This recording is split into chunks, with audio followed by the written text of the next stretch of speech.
In this video, the final video, I want to do a brief overview of what we have done and do a kind of a simple explanation, as well as an explanation on a way that you can make this actually deal damage to your character in just a couple different ways depending on how you want to have it set up.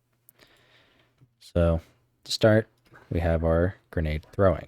So obviously when we press G, pin gets pulled, we throw the grenade. So to start with, how does the grenade stay in the hand perfectly like so? That's a neat bug. So I can spam G, that happens.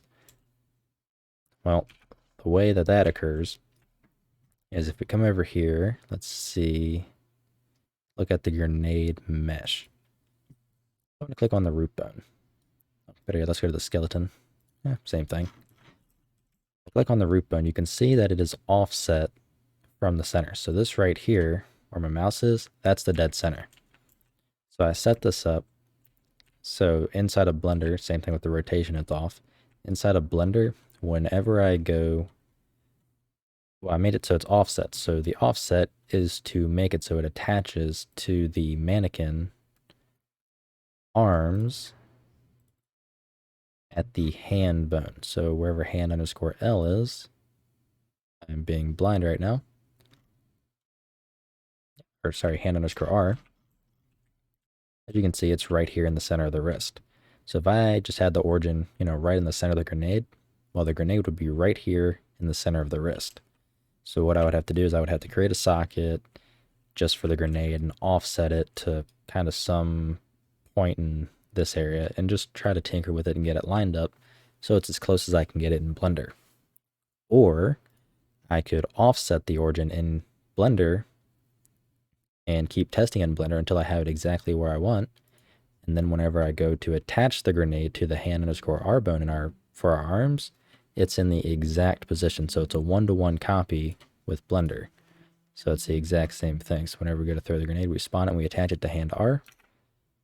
It's going to put it right here in the hand, the same location and same rotation that I want it to be at, all thanks to the offset. Next up, to actually trigger what we go through and we do is after attaching it, we get our animation instance for our mesh. Now the animation instance is used to trigger montages, among other things. In our case, we're using it for a montage. So we simply set what montage we want to have in our header here, wherever it is. Right here, are you in a montage? We go through, we play that. We only have one slot, so we don't have to one section, so we don't have to jump to any sections or anything like that. We just play the montage, it plays the single animation, it's good to go. Now, the reason we're doing play montage instead of, mesh 1P, play animation, grenade throwing animation, the reason for that is the events will not fire for a simple animation. So if we head over here to our montage, let's see, animation, here's a montage. You can see right as we get to the point where we go to release the grenade, so about there, we have this animation notifier right here called grenade released. We head over to wherever the animation blueprint is. That was not it. That's not it. Right here, we can see we have this animation notify grenade released. So it's whenever we get to this point and we cross over it like that, this gets fired.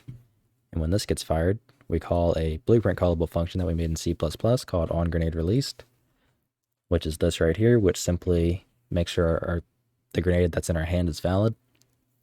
If it is, we go through and we call onReleased. Now what onReleased does is, one, it takes in our forward vector. So basically the direction we're looking for our control rotation, which is, if I were to do this, I would be looking at this corner. So my control rotation would be facing roughly this corner. If I look down, it's facing the floor. So it's wherever you're looking is your control rotation. We pass in that, we get the forward vector from it. So the forward vector just pretty much converts a F rotator into a directional vector. And we pass that in. So we have our forward vector. Now, this forward vector is used for our impulse. So when we go to add an impulse, the impulse takes in a vector, so it's a direction. So we have our x, y, and z, and we can have the values for it. So let's say we have, let's say just a vector that's facing just on the east side. So it's zeroed out, but on the z-axis, let's say it's at 200. Well, when we go to apply that vector to it, it should just launch the object up if we're adding an impulse with that vector. So because we have the direction that we want, which is our control rotation, what we do is we take that vector and we multiply it. So that the bigger the bigger of a value that we multiply it by, the more force it's going to have as we go to throw it. So for example, I'll go ahead and actually show you. I'll try to throw it as far as I can at 2,500. And it goes, I'm not quite sure, it probably went only a little bit past that block right there. Now let's say I bump this up to 5,500. Or better yet, yeah, we'll just leave it at 5,500.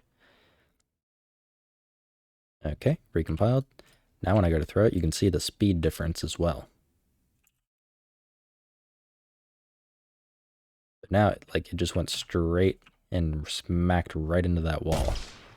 And that one went right over top of the wall. No problem. It's going at a very fast speed. So that's how the forward vector and multiplying it kind of works together. So once we have our vector that we want for our impulse, we simply detach our grenade from our hands. We enable its collision.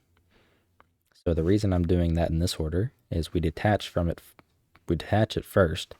So if our grenade had collision and it's in our hands, as we're walking around, it would be like we're kind of walking into a wall that's following us. So we would have some weird results, like we might not be able to move forwards, or it might force us backwards really fast and do other weird, somewhat unexpected things. So that's why we detach it first. And same thing with the animation. If I look at the grenade animation, when I go through, the pin gets pulled. The grenade, as you can see, I am moving it. So I'm the initial release is an animation. So we pull it, we go to throw it, we release it, the grenade goes forward. Now the reason the grenade goes forward is due to I don't want it to be inside of the mesh or really dealing with the capsule component. I don't want there to be any collision there when we go through and re-enable the collision. So we make sure it's completely out of the way. Then we enable physics. So physics, well, as the name implies, when we release the grenade, bounces, rolls, all that kind of stuff. So that's the physics. If we enabled physics from the start, which we are not going to do, we don't do, the grenade would simply drop in our hands whenever we spawned it. So I can show you that actually as well. So if I click on the mesh, scroll down, set it to simulate physics. Actually, I don't know if I have collision enabled or not. I do not. Let me set it to block all. When I press G, the grenade is really nowhere. So we spawned it at the center of the world. So, and it never really got moved and attached to our hands. So it's gone right now. So I don't think we would even find it in the editor over here, because it should have destroyed itself, which it did. So because we're spawning the grenade at the center of the world, there's nothing for it to bounce onto. So if I spawn it up here, then it would just land, bounce, roll around, and our animation for the hands would still play, and same for the grenade, but nothing would ever actually happen. So pretty much you have to disable, if you're going to attach it to something, you have to disable the simulation of the physics. And same thing if you're going to attach it to your own character that has, the ability to move, you should also make sure collision is disabled. So only re-enable them whenever you go to release the object. After that, we simply set the physics velocity. So we want to zero this out. Now the reason we're doing this is because of our animation. So we're releasing the grenade and adding an impulse while the animation for the grenade is still being played. So for example, I go to throw it right about there. The arm is kind of moving. I don't know if you can see my cursor. It's going up and to the left a little bit. So it's kind of throwing and it's swiping down to the left of where we're looking. And same thing goes with the actual grenade animation, where we have that little tiny movement like that. So that would affect the velocity, at least when I tested it previously, it did. So we want to make sure that that has no influence on where the grenade goes. We only want our control rotation, so our forward vector that we have here, to be what dictates where the grenade goes and how far, how much force, and that kind of stuff. So that's why we zero it out. So it has no other influence from anywhere. Then we simply add an impulse to the grenade. So this is when the grenade gets launched and has all that force going forwards like this. That is this line right here taking effect. So once the grenade's in the air, everything's set up, it's good to go. We want to start the fuse because we've released the handle after the pin's been pulled. Therefore, that little, I don't know if it gets called a striker, rotates, smacks the primer of the grenade. Well, at that point, our fuse is lit. So when we release a grenade, our fuse is lit. So what we do is we start up a timer. Now this timer uses the length of it actually firing for the first time. We set that as our fuse length.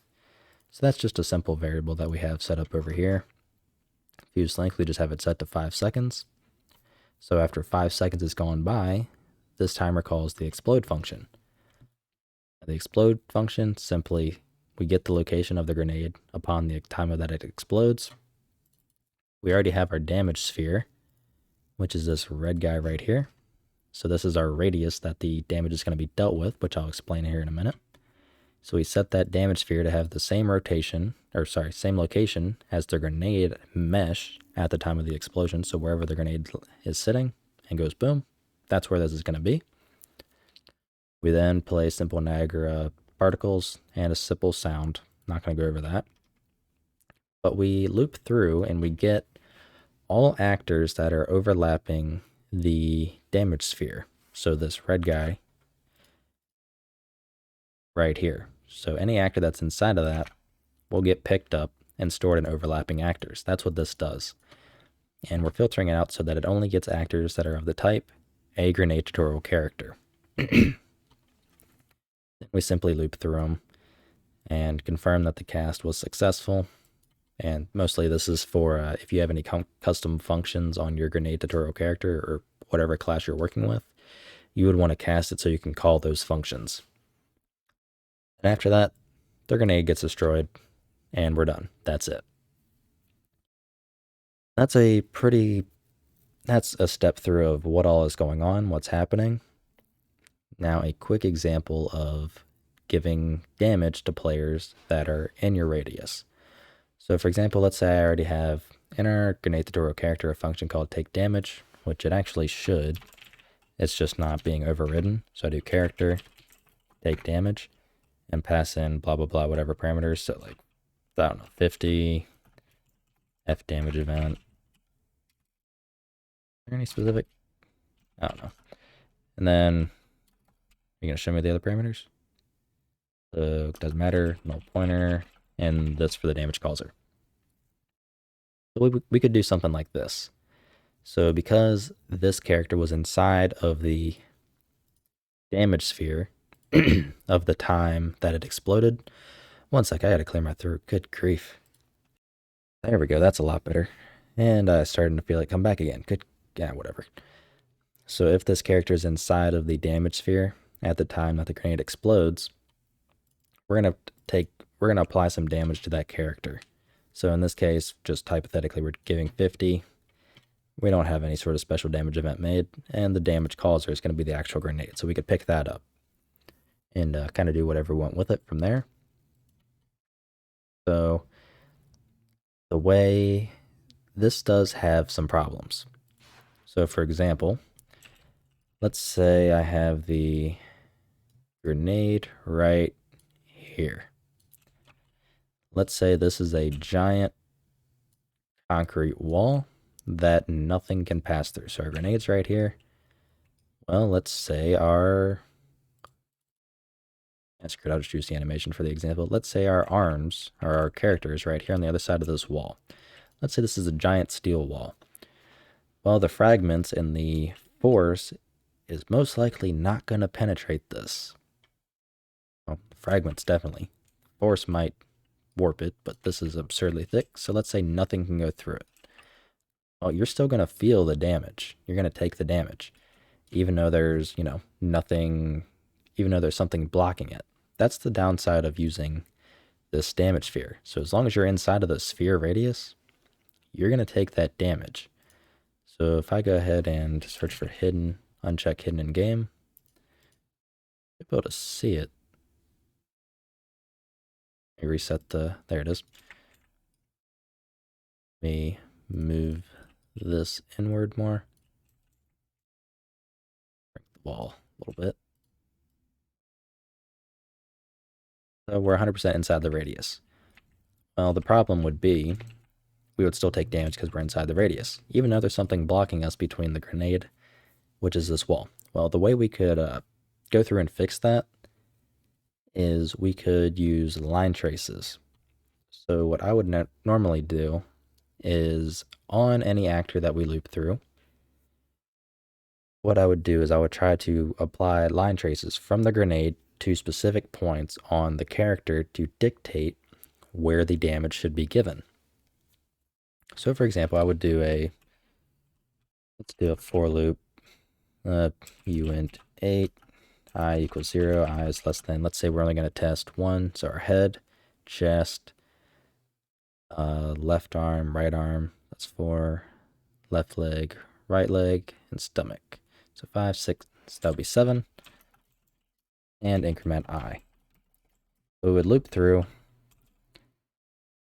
and do a line trace on head / arm / to chest / stomach. I don't know how to spell stomach. Yeah, I think that's right. / legs. So 1, 3, 4, 5, 7. So we do a line trace from the grenade to all of these points on the body of this character. So we would use the third person mesh for this in our case, because if it's gonna be multiplayer, for example, we would have a third person mesh. So we would do that. And all that would correspond to the physics asset on our character mesh. So this guy here, we have our physics asset. It's not complete necessarily. Well, it is complete for this case because it's just arms. But for the third person mannequin, this would not be complete. So you would have the head, entire torso, the legs, pelvis, that kind of stuff would have their own collision, or what do you call these things? I don't know, whatever these shapes are. It would have its own. So whichever ones get hit, whichever ones we do a line trace to, if we hit any of those, we could store that and apply damage that way. So if it's a head hit, for example, we would want to probably have a multiplier. So we would just have a total damage, and based off of what gets hit, we subtract from that damage or add to that damage, kind of however we want. So we would do a test that way. And if none of these get hit, then we apply no damage. So we would have like let's do float damage dealt equals 0. Well, let's do, for example, if, I don't know, head hit damage dealt plus equals 20. That would be the first check. Then we would do the second check. So if arms hit, we would do damage dealt plus equals 5 or something like that. And then we would pass in damage dealt to our take damage event, or we would override this take damage event and have custom damage based off of body parts. So we could apply damage to this body part, this body part, this body part, this body part, and we would have values for each one. So the head would take 20 damage, the arms would take 5 damage apiece, so that's a total of 30. Then the legs would take different amount of damage and that kind of thing.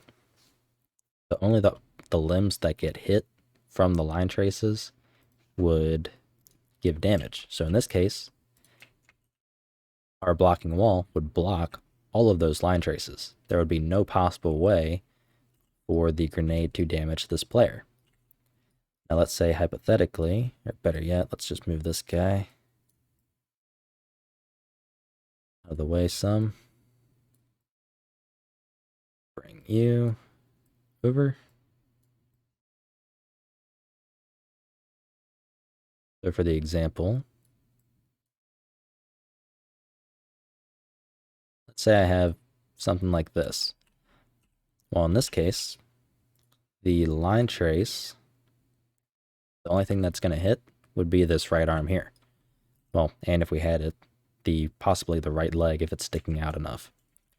So we would take damage to our right arm, and we would take damage possibly to our right leg, again, if it's sticking out far enough, because of the line trace method.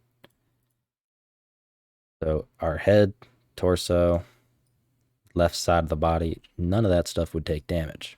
So that's roughly how you would go about accomplishing something like this to give a somewhat of a realistic effect. Now you could also take this a step farther and have blockers that can still have damage dealt through them.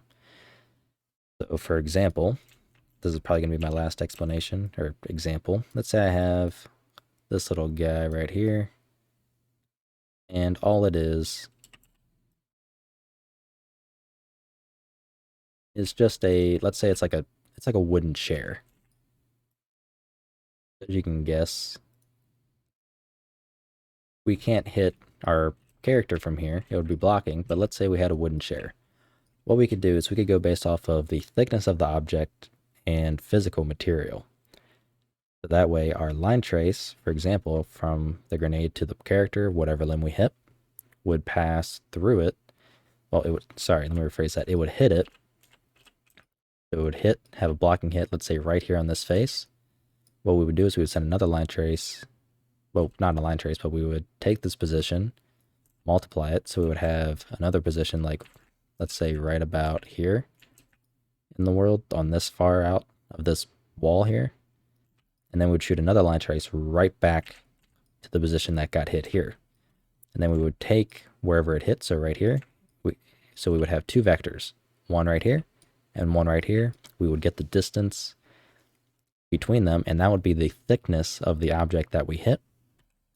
And the thickness of that object could be used to dictate if our grenade can give damage through it. This is how you would do bullet projectiles as well for penetration and stuff like that as well. So if it's less than, let's say, 10 centimeters thick, we want our grenade to be able to pass through it at a reduced damage amount.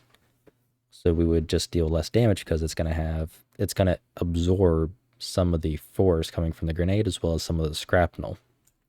It's going to be slowing them down. So we could take that, combine that with the physical material that this object would have applied. So we could have let's say this is a wooden chair or a really thin wooden wall or drywall or something. Well, we would have let's just say it's drywall. We would have a drywall physical material that we would create. So we would say, okay, this is how thick that is. Okay, the physical material is drywall.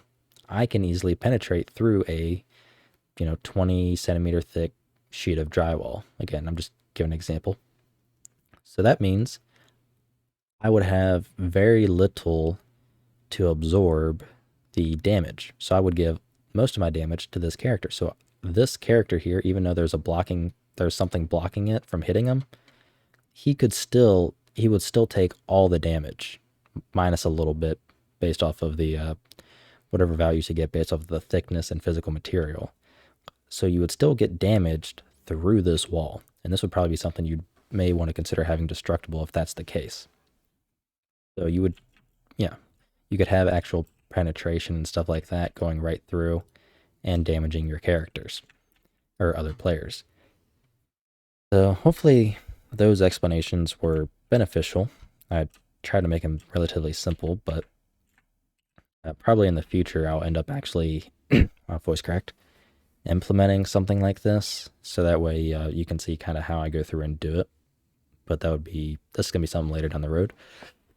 So hopefully that gave a rough overview and a detailed enough explanation that was still relatively simple to accomplish a proper grenade. So one that we would have like that's very kind of detailed slash in depth, so to speak.